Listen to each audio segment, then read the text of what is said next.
All right, so let's try 2.1, number 23. All right.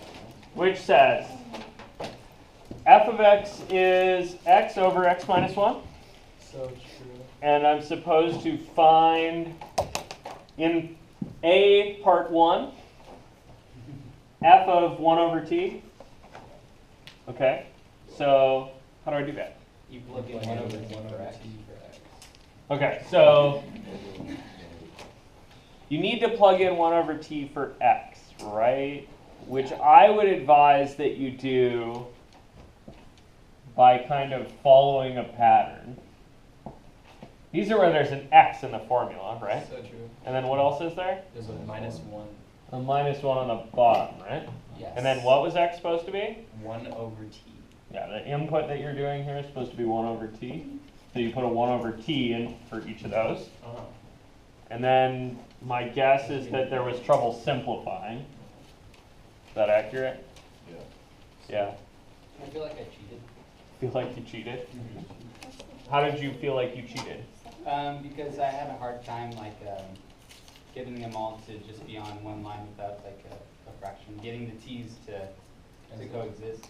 So Okay. I turned my 1 into a t over t because t over t would equal 1. Cool. So then the t over t would have a common denominator with the 1 over t. A I common could what now? combine them and then Wait. A common what now? common bottom number. Thank you. Okay, so we rewrote 1 as t over t so that we would have a common bottom on the bottom. Yep. And then what? So then the bottom would be 1 minus t over t. So you got 1 over t and then over 1 minus t over t. And then when you're dividing by fraction, it's the same thing as multiplying by its reciprocal. Okay, so you leave the You top flip it over and you alone multiply by it. and multiply by the bottom flipped over. Oops. Yeah? T minus 1 is not right. No. I flipped it over in 2 different ways. 1 minus t. Right? I was only supposed to do a multiplicative flip it over. And then what else? What do you got going there? Cancel the t's. Yeah, reduce some t's, right? T over t is 1. We already said that. So I got 1 over 1 minus t. Well, so this being pre-calculus class, we should probably think about the little asterisk on this equal sign, which is what? Means that T over t is 1, right? No. What? No. Really? I tricked you. T over t is 1 except when t is 0, in which case it's undefined, right? Yeah. So what happened here is at this stage, right? What was the domain of the function right here? You guys see that? Like this thing thought of as a function of t. If I look at that and I think of that as d of t, right? Yeah. That thing takes the real numbers except 0 somewhere, Yeah. right? Yeah. If I think of this thing, my 1 over 1 minus t, well, I lied a little bit about the domain here, right? Yeah, there's also a problem at 1. So this takes the real numbers except 0 and 1 to somewhere. And this guy, if I think about this as a function, say h of t, right? H takes the real numbers except 1 and 0. No, 1 to somewhere. So they're not exactly the same domain. Yeah, so they're not the same function, because they have different domains. Yeah, that's fair. You guys with me on that? Yeah. So if I was doing a very nice, precise job, I would say, right here, that this is equal, except t can't be 0. And really, you could skip the except and just write comma. So that's my claim is that this is the answer to A part 1, f of 1 over t. So if I'm doing a nice job labeling, I would say this is f of 1 over t is 1 over 1 minus t, and also t can't be 0. Good with that? So is there another way to solve this then without having that problem? Nope. You're gonna have that if you reduce. So I did cheat. That was great. There is one maybe more convenient way. Yeah, multiplying by t. Yeah, I would take this whole thing right at the beginning here and multiply by t on the top, multiply by t on the bottom. That's it. After that, you get that right. And then you get straight there, Yeah, right? immediately. Except you still have this caveat about, well, t really shouldn't be 0. Okay. You guys cool with that? Mm-hmm. All right, so what if we do f of 1 over t plus 1? What do you get? 1 t. You know, 1 over t plus 1 over 1 over t plus 1 minus 1 over t plus 1 minus 1. 1. Yeah. And on this, it would probably be best to do, Multiply by 2. yeah, I'm going to multiply this one by t plus 1 on the top and bottom. So that's So I'm going to multiply by t plus 1 over t plus 1. And you get 1 over 1 minus Yeah. t plus 1. 1 over 1 minus, T plus t minus 1. No, minus t plus 1 in parentheses. yeah, minus all of t plus 1. You guys with that? Yeah. Okay, except, T can't be 1. And maybe there's a little thing here, right? t can't be 0. Or shouldn't be 0. Because of the first one. Because if t was 0 in the first one, then you. Oh, never mind, JK. That was Cool, glad you talked through that. wrong. Yeah. Okay, so for summary, I believe that talk was, where are the problems? Maybe at t is 0. Oh wait, no. Yeah, that was it. So where is the problem with this thing? At 1. Negative 1. Yeah, this is except for when t is negative 1. And I should probably finish simplifying to see if maybe that's already in there. Because if it was still accounted for here, right, then I wouldn't need to write that caveat. Right. You guys with me on that? Yep.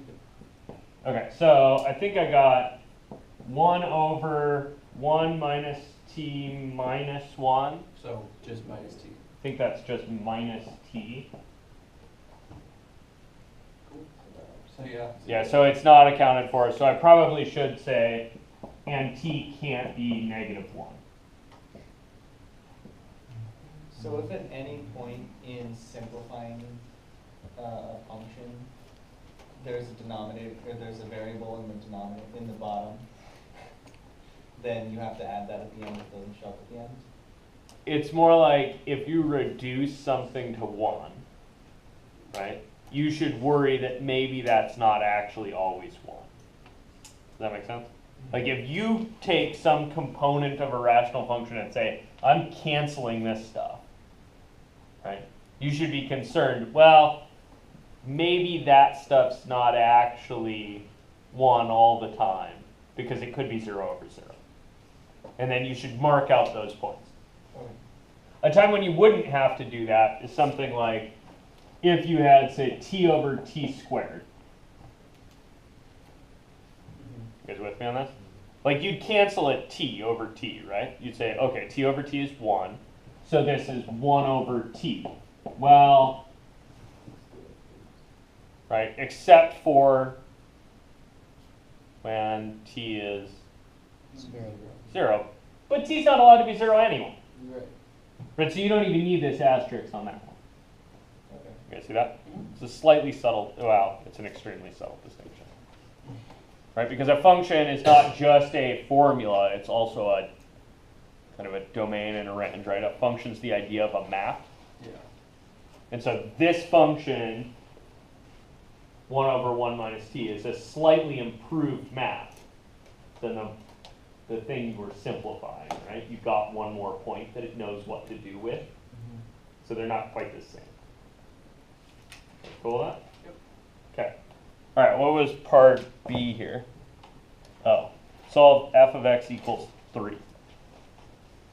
Okay, if I want to solve f of x is 3, how do I do that? Well, yeah, let's So let's do 3 for f of x and stop there. Okay. So 3 is the output I'm looking for. I'm wondering when does that happen? You guys got a formulaic approach to this? 3 over 2 minus 1. Wait, oh, never mind. I thought you plugged in. Multiply both sides by x minus 1. Okay. So if we multiply both sides by x minus 1, we get 3 times x minus 1 equals x. Then we distribute. Okay, and then we distribute, so we got 3x minus 3 is x. And you subtract the x and make it a, never mind. No, you can make it equal 0 if you wanted to, but I don't know. I just wanted to get all the x's on the same side. Subtract 3x. Yeah, you want the x's on one side, the numbers on the other, right? Right. Okay, so you do Subtract 3x. maybe subtract 3x. So negative 3 was negative 2x. That was a distribute step, by the way. So after I subtract 3x, I get to what? Negative 3 is Negative 2x. negative 2x, and then Divide by 2. multiply by negative 1/2. And then so you get positive 1.5. So you get x is Positive 1. Positive 3. 3 over 2.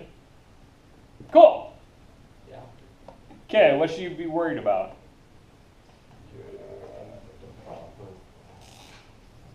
Domain. You don't make fine except for it can't be 1. You gotta make it into a mixed, No, don't do that. So what you should worry about is, is this thing that I found actually in the domain of the function? Mm-hmm. So you should go back here and think to yourself, okay, this thing has problems at negative 1? Positive 1. Positive 1. So if I had gotten out of this x is positive 1, that would be no bueno. Yeah. That would not be a solution specifically. You guys see that? So at the end, you should check, right? And the reason that you might get an extra answer, like the reason that that could happen, is right here. You multiply both sides through by x minus 1. Right? What if x minus 1 was 0? Then you would have multiplied both sides by 0, right? What would that do? It would nullify everything. It would make a statement that was false, right? Like if you have a false statement, like say 3 is 5, right? Yeah. This is not true. It's very that's true. Now it is. Now it's true. Yeah. But if you multiply both, so if you have your false statement, 3 is 5, you multiply both sides by 0. No. Now it's true. Yeah, now you got a statement that's true, right? Well, you just turn the false statement into a true statement. Yeah, so you got to be a little careful. You guys are kind of doing the varsity version of algebra here, which is, well, when you do stuff like multiply both sides through by a variable or divide both sides through by a variable or something, you guys are at the level now where you should be like, oh, wait. Is it possible that I just made a false statement into a true one by doing something silly?